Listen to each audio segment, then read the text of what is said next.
parle. Chaque jour, Charles et Carole vous présentent la leçon de l'école du sabbat.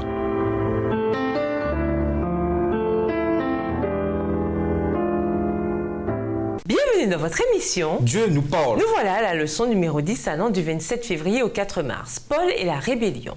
Étude de la semaine, Romains 5, les versets 12 à 21, 1 Corinthiens 3, les versets 12 à 17, 1 Corinthiens 12, les versets 14 à 26, Éphésiens 6, les versets 11 à 17 et 1 Corinthiens 15, les versets 12 à 18. Verset à mémoriser. Lorsque le périssable aura revêtu l'impérissable et que le mortel aura revêtu l'immortalité, alors ce sera accomplie la parole qui est écrite. La mort a été engloutie dans la victoire. 1 Corinthiens 15, verset 54. Le thème du grand conflit est omniprésent dans les écrits de Paul. Cela ne fait aucun doute. Paul croyait non seulement à la réalité de Satan, mais aussi à la réalité de son œuvre de supercherie et de mort.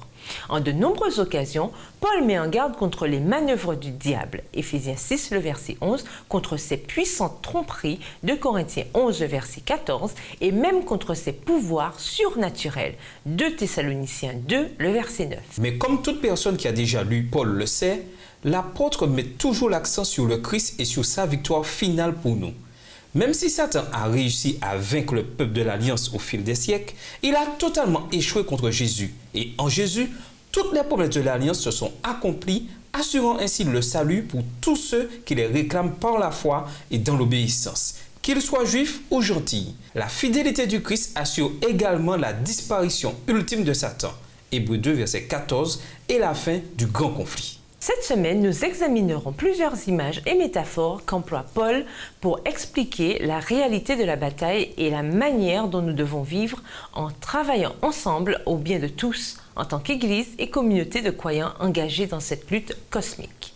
Et nous vous laissons avec la pensée du jour. Conduits par Dieu, notre chef, nous infligerons une cuisante défaite au dernier ennemi, la mort. Au revoir. Et à demain si Dieu veut.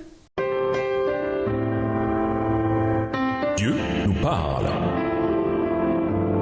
Chaque jour, Charles et Carole vous présentent la leçon de l'école du sabbat.